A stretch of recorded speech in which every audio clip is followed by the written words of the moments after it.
الحمدللہ نحمده ونستعینه ونستغفره ونعوذ باللہ من شرور انفسنا ومن سیئات اعمالنا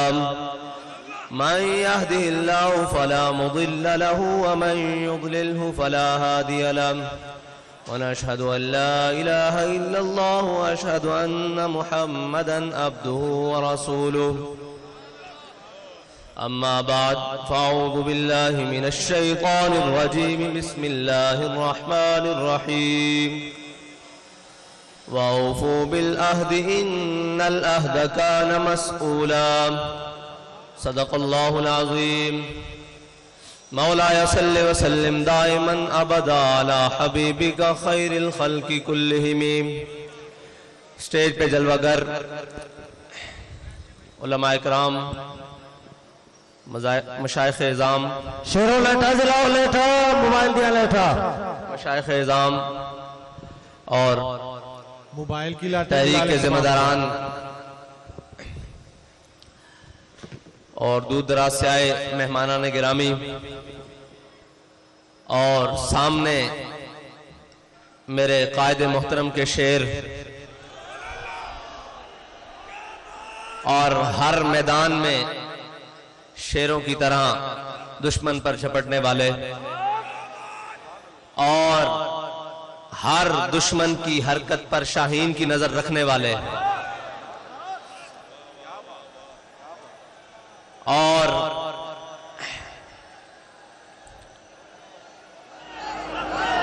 ان کے جو جذبات ہیں بھائیہ تھلے کر موبائل، ہیلو، میری رگ رگ اور دورو میں ہے،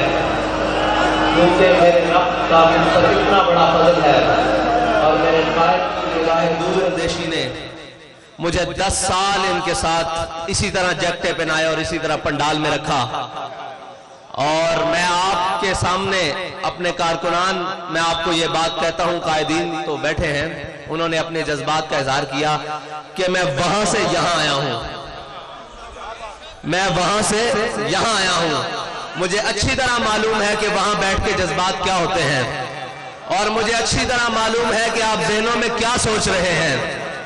اور مجھے اچھی طرح معلوم ہے کہ آپ کے احساسات کیا ہیں. اس رب لم یزل کی فضل سے آپ کے احساسات مجروح نہیں ہوں گے، آپ کے جذبات مجروح نہیں ہوں گے، بلکہ ایسے کھلیں گے کہ ان کی خوشبو انشاءاللہ پاکستان کے ہر ایوان تک جائے گی. کیونکہ میں کس بنیاد پر یہ بات کر رہا ہوں کہ ہمارے قائد محترم انہی کی نقل کی ہوئی بات جو آپ سناتے تھے، فرماتے تھے جب ایران فتح ہوا تو حضرت سعد بن ابی وقاص نے جب مال غنیمت مدینہ منورہ کی جانب روانہ کیا تو اس کے ساتھ ایک رکا بھی بھیجا. جب مال غنیمت پہنچا تو حضرت عمر خطاب رضی اللہ تعالیٰ عنہ کے سامنے وہ خط بھی کھولا گیا. جب وہ خط پڑھا گیا تو اس میں لکھا ہوا تھا کہ جب ایران فتح ہوا ہے اس کے دوران جو مال غنیمت، اتنا قیمتی مال غنیمت ہمارے سپاہیوں کو اس مقام سے ملا ہے جہاں سے اللہ کے علاوہ انہیں دیکھنے والا کوئی نہیں تھا، اس مقام سے ملا ہے جہاں اللہ کے علاوہ کوئی دیکھنے والا نہیں تھا. اتنی بڑی دیانت دیکھ کر سن کر حضرت عمر رونے لگے. پیچھے کندھوں پر مولا کائنات کھڑے تھے. فرمایا عمر روتا کیوں ہے، روتا کیوں ہے، تیری رعایا بددیانت کیسے ہو سکتی ہے، تو جو بددیانت رہی. تو ہمارے قائد فرماتے تھے پرنالے سے پانی صاف آئے تو نیچے اترتا ہے. ہمارے قائد نے جو پرنالہ چلایا وہ عشق رسول کا پرنالہ تھا. اب بات سنیں جو غور والی ہے. مجھے وہ لوگ، وہ کارکنان آ کے ملے جو ہمارے امیر المجاہدین کی حیات میں کہتے تھے کہ ہم مال ہمارا حاضر ہے، ہم جان نہیں دے سکتے، کمزور ہیں، بزدل ہیں. آپ کی حیات مبارکہ کے ظاہری وصال کے بعد، آپ کے دنیا سے جانے کے بعد انہوں نے مجھے یہ یقین دلایا کہ سعد بھائی ہم بابا جی کے ہوتے مال لے کر آتے تھے، باخدا آپ جان بھی لے کر آئے ہیں. پہلے مال لے کر آتے تھے، اب جان لے کر آئے ہیں، اور جو جان لے کر آتے تھے انہوں نے اپنے دودھ پیتے بچے میری گود میں بٹھائے، انہوں نے کہا یہ حضرت آپ کے سپرد ہوئے، اور جو حضرت کے ہوتے دودھ پیتے بچے لے کر آتے تھے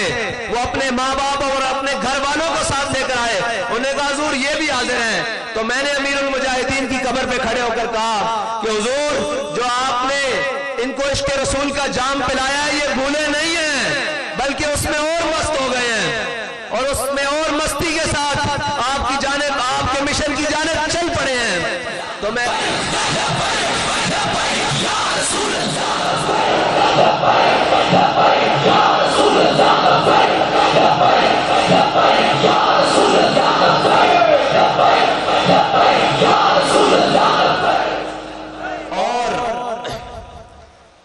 کوئی یہ سمجھے کہ ہم خاموش رہیں گے، کوئی اپنی کارستانیہ کرتا رہے گا، ہم وعدے کے پابند ضرور ہیں، اور وہ بھی 17 کے دن تک، 17 کے سورج چڑھنے تک ہم وعدے کے پابند ہیں، کیونکہ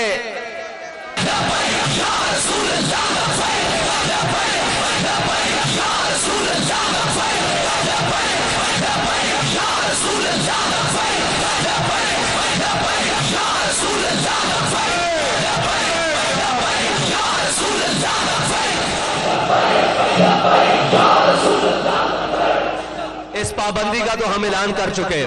اب تھی دوسری بات کہ ہمارے قائد فرماتے تھے ایک جنگ چھڑ چکی ہے، اور یہ جنگ ہے ناموس رسالت کی، اور اس میں جو پیچھے رہے گا وہ حضور سے غداری کرے گا۔ تو یہ بھی ہمارا اعلان ہے کہ اس وعدے کے مد نظر رکھنے والوں جن سے ہم نے وعدہ کیا ہے ان کو ہم یہ بات کہتے ہیں کہ وعدہ بھی ہمیں یاد ہے اور اپنا عہد بھی یاد ہے جو مینار پاکستان میں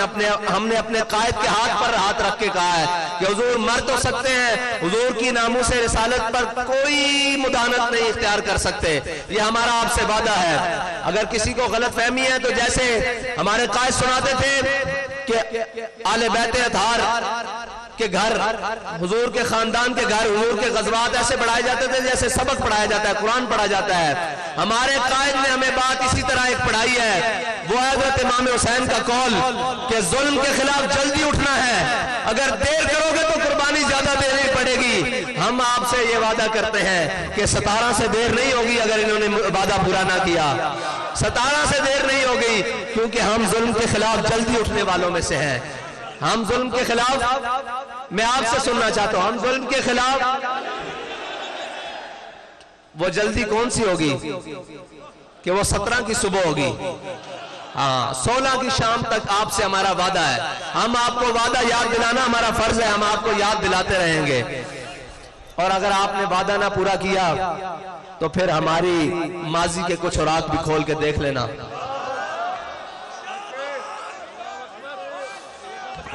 ماضی کے کچھ اوراق کھول کے دیکھ لینا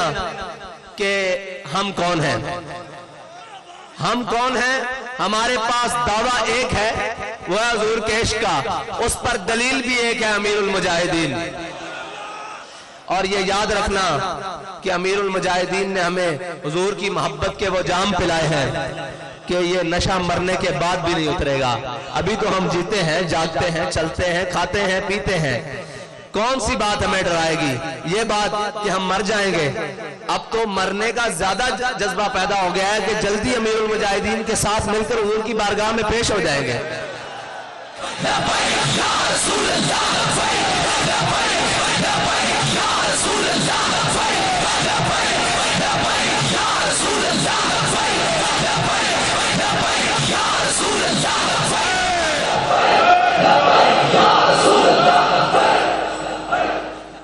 آپ امت مسلمہ کے پاس جائیں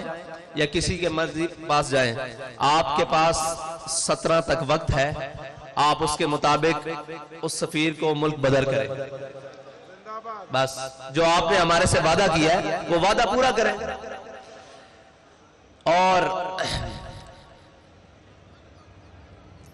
ہمارے ایک قاری صاحب شعر پڑھ رہے تھے، انہوں نے فیض آباد بھی پڑھا تھا کہ جن نے اے تبدیلی کی تھی اوندے دل وچ چورے، اس سارے منصوبے دے پیچھے کوئی تے میں ذرا ترمیم نہ کردا کہ جن نے اے تبدیلی لیاندی اون دے دل وچ چور ہے، اس سارے منصوبے دے پیچھے کوئی ہو رہے